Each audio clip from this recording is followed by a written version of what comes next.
Hey folks, welcome back to Only the Best Fantasy Novels. My name is Rabin, and today I want to talk about The Sunlit Man by Brandon Sanderson. I think this was the final secret project relevant to the Cosmere that I decided to reread.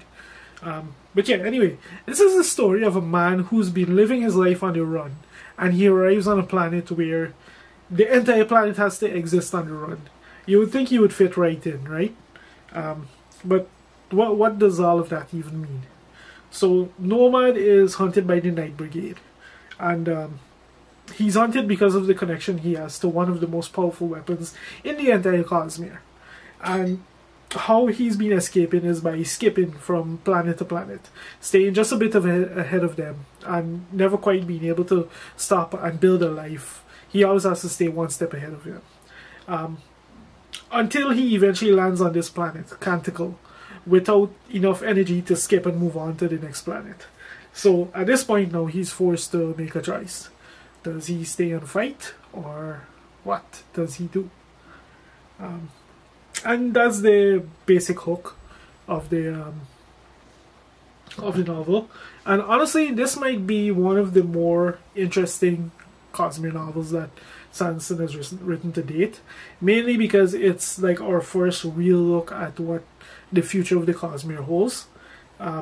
This, in terms of timeline, this book takes place in the future. Like chronologically, it takes place well after Stormlight 5, which is the upcoming. At the time of this record, Stormlight 5 is a few months away, and this book definitely takes place well after Stormlight 5.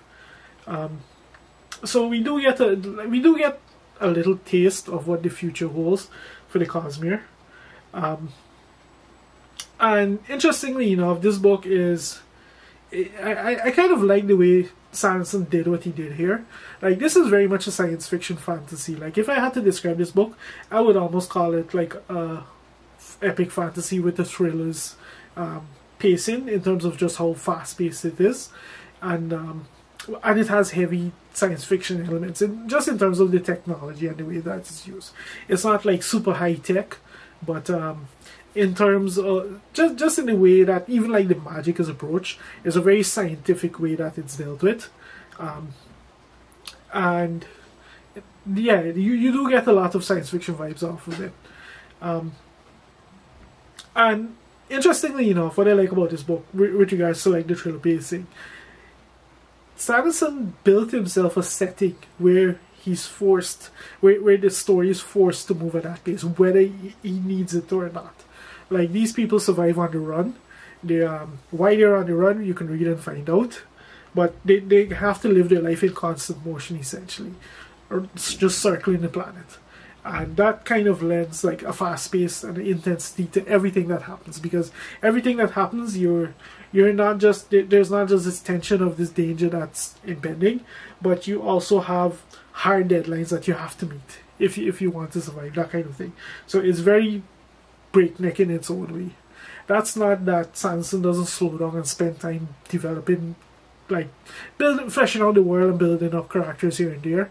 Like, this is a very short book, so not a lot of time is spent on it, but enough time is spent that this is very much a fully realized world. Like, we get to understand we get enough time to empathize with the people that our main character interacts with.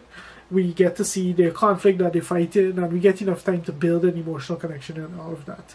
And then there's the main character himself, who is... In the book, he refers to himself as Nomad, but he is very much a character that we're very familiar with from the Stormlight archive. And who he is slowly teased out more and more through multiple connections. And he's a very prominent member of... a very prominent character in the Stormlight archive. Not like a major one, but certainly very much there, very much present. Also, this book, I think it would be kind of be useful to read the novella Shadows for Silence in the Forest of Hell, because this book does have links to that novella. Just in terms of the magic and the society and the culture and that kind of thing, they do share a genesis. So it's not like absolutely critical that you have to read the novella, but I do think it would contribute to your reading experience if you read the novella before. What else do I really want to say about this book? Let me think. Let me think.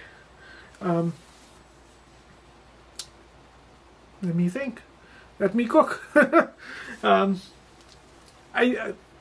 I keep coming back every time I stop and think. I just keep coming back to like Nomad, the character, because it, like I mentioned, this book takes place in the distant future, and we're familiar with him from Stormlight, and we see him as he is in his current form. And honestly, it's interesting to see how the events of Stormlight have kind of impacted him. Have kind of impacted him in the sense that he, in the way that he's changed, in the way that he approaches like challenges and these kind of things. Like, I'm trying to think of a way to get into this without like really spoiling anything. It is interesting. It is interesting because we, as this story unfolds, we find out more and more about this incredible trauma that he underwent, that led to him being the person that he is in this book. And that trauma is one of the elements of that trauma is directly linked to something that was teased in the Stormlight archive in the early books. Now, the 5th book isn't out yet, so we don't see how the initial arc wraps up. But there is a thread there that I do see a kind of connection. It would be interesting to see if Stormlight 5 pans out on that. But, yeah, like this could just be another one of those cases where Sanderson just has everything mapped out, and he leaves these nuggets in place for us to kind of tease out and try and understand on our own. All in all, I wouldn't be surprised to see, like, given how strong this particular thread is, I wouldn't be surprised to see if it, like, Sanderson very intentionally wrote this book before the release of Stormlight 5 just to kind of lay the groundwork for something that he's going to do in Stormlight 5. Because even though that like this book takes place chronologically long after, we do reminisce on the life of this character, and it's pretty significant what's going on there. And I think the final thing that I want to talk about that just really struck me about this book is just how much it reminds, as much as like this is like a book Sanderson has written pretty late in his career. Like in his afterword, he actually mentions that this is the 50th book that he's written. At the same time, it just reminded me so much of early Sanderson. Like, we have all the trappings of epic fantasy, and we have like a tyrannical king trying to oppress the people.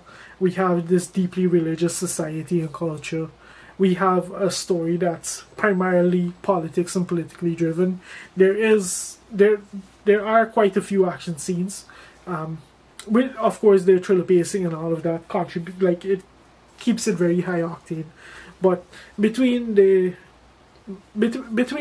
unusual world building and the elements of religion and politics that are included in all of that, like, this harkens back to very early Sanderson. Like, if me talking about that kind of stuff strikes a chord with you, it's because I spoke about exactly that kind of stuff when I talked about Elantris and the Warbreaker. Just the way that Sanderson, it's almost like he has these pillars that he always includes in his book, like his core strengths that he always goes back to, and those are the 3 of them.